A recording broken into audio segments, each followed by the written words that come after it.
Hello friends, देवी studies से मैं पूनम कुमारी आपका बहुत बहुत स्वागत करती हूँ। दोस्तों, आज है 10 सितंबर और 10 सितंबर 2020 के करंट अफेयर्स के साथ मैं आपके सामने हाजिर हुई हूँ। तो चलिए बिना वक्त गवाए जो हम लोग हैं आज के करंट अफेयर्स की ओर बढ़ते हैं। तो आज का पहला प्रश्न है दोस्तों कि वोडाफोन और आइडिया कंपनी ने हाल ही में मिलकर कंपनी को क्या नया नाम रखा है। तो दोस्तों ये बहुत इंपॉर्टेंट क्वेश्चन बन गया है। ये किसी भी एग्ज़ाम्स में यानी इसको पूछे जाने की संभावना बनती है, तो इसलिए इसको बिल्कुल रट डालिए। तो वोडाफोन और आइडिया कंपनी ने दोस्तों हाल ही में मिलकर जो है आपका VI नाम रखा है अपनी नई कंपनी का, यानी कि इन दोनों को मिलाकर जो नया नाम बना है वह आपका VI बना है। और दोस्तों ये वोडाफोन के ऊपर जो है आपका बहुत सारा बकाया है, इस यानी पैसों का जो है बहुत सारा बकाया है इसके ऊपर। तो इसलिए सुप्रीम कोर्ट ने जो है इसे 10 साल का वक्त दिया है इस बकाया को चुकाने के लिए। तो वोडाफोन और आइडिया कंपनी ने हाल ही में मिलकर कंपनी को क्या नाम दिया है दोस्तों? तो VI। अगले प्रश्न की ओर बढ़ते हैं। अगला प्रश्न है हमारा कि विश्व साक्षरता दिवस निम्न में से किस दिन मनाया जाता है। तो विश्व साक्षरता दिवस दोस्तों सबसे पहले जो है आपका 8 सितंबर 1966 को मनाया गया था। तो इस वजह से चूँकि 8 सितंबर 1966 को सबसे पहले विश्व साक्षरता दिवस मनाया गया था, तो इस वजह से आपका ए ऑप्शन इसका सही जवाब हो जाएगा।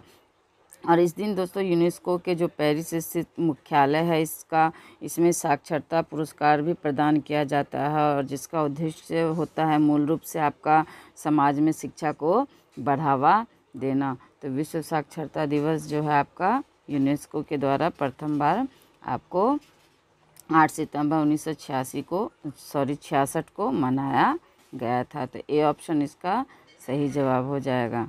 अगले प्रश्न की ओर बढ़ते हैं। अगला प्रश्न है हमारा कि निम्न में से कौन सा देश हाइपरसोनिक प्रौद्योगिकी निर्देशक यान HSTDV तैयार करने वाला दुनिया का चौथा देश बन गया है। तो दोस्तों हाइपरसोनिक प्रौद्योगिकी निर्देशक यान तैयार करने वाला दुनिया का चौथा देश कौन बन गया है दोस्तों?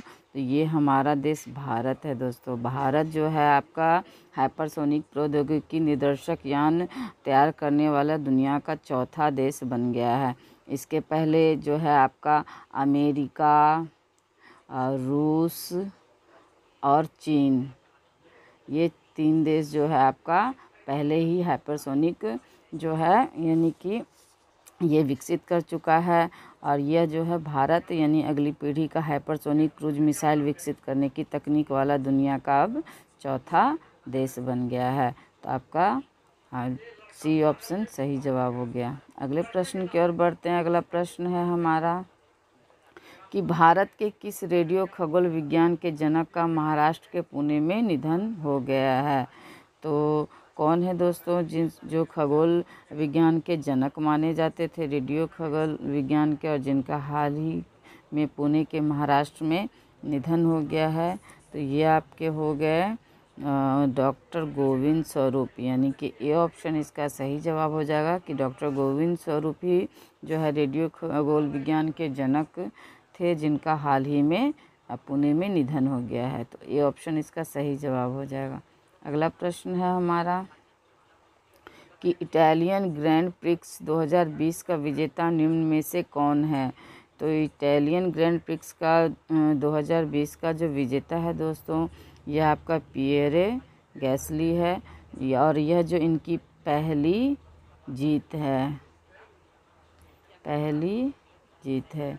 तो इसका C ऑप्शन आपका सही जवाब हो जाएगा कि इटालियन ग्रैंड प्रिक्स 2020 का जो है आपका विजेता पिएरे गैसली हो गए। अगले प्रश्न की ओर बढ़ते हैं। अगला प्रश्न है हमारा कि फिच रेटिंग्स ने चालू वित्त वर्ष 2020-21 में भारतीय अर्थव्यवस्था में कितने प्रतिशत की भारी गिरावट का अनुमान लगाया है। तो फिच रेटिंग्स ने दोस्तों कितने प्रतिशत कि भारी गिरावट का अनुमान लगाया आपका 2020-21 में भारतीय अर्थव्यवस्था में। तो यह आपका हो गया बी ऑप्शन 10.5% जो है आपका भारी गिरावट का अनुमान जो है आपका फिच रेटिंग्स ने लगाया है भारतीय अर्थव्यवस्था में। तो इसका बी ऑप्शन आपका सही जवाब हो जाएगा। अगले प्रश्न की ओर बढ़ते हैं। अगला प्रश्न है हमारा, सुप्रीम कोर्ट के आदेश के मुताबिक राज्यों को सरकारी विज्ञापनों की विषय वस्तुओं के नियमन के बारे में कितने सदस्यों की समिति का गठन किया गया है।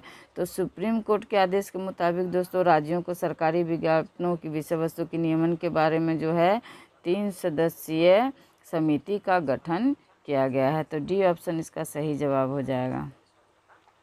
अगला प्रश्न है हमारा कि दिल्ली उच्च न्यायालय ने केंद्र सरकार को असम राइफल्स के लिए दोहरी नियंत्रण संरचना को समाप्त करने अथवा उसे बनाए रखने को लेकर निर्णय लेने हेतु कितने सप्ताह का समय दिया है।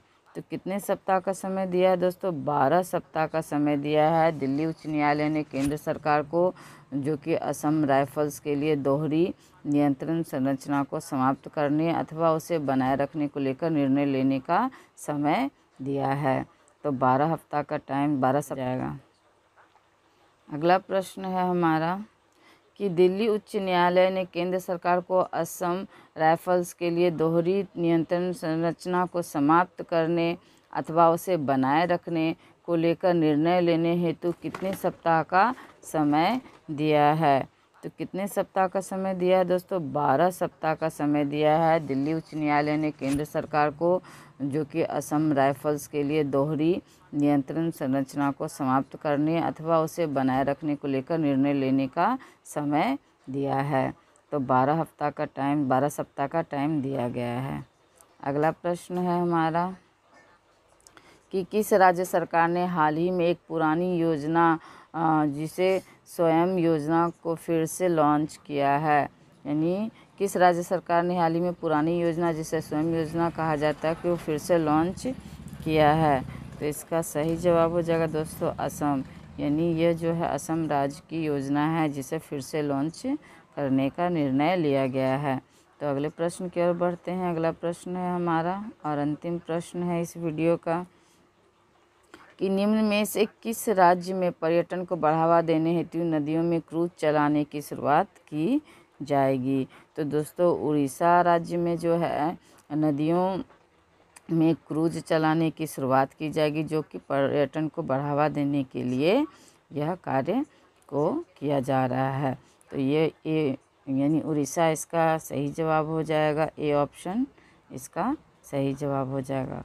तो दोस्तों ये थे 10 महत्वपूर्ण प्रश्न जो कि 10 सितंबर से संबंधित थे। तो कैसा लगा आप लोगों को मेरा वीडियो? अगर अच्छा लगा तो लाइक ज़रूर कीजिए और चैनल को अब तक अगर सब्सक्राइब नहीं किए हैं तो सब्सक्राइब भी ज़रूर कीजिए।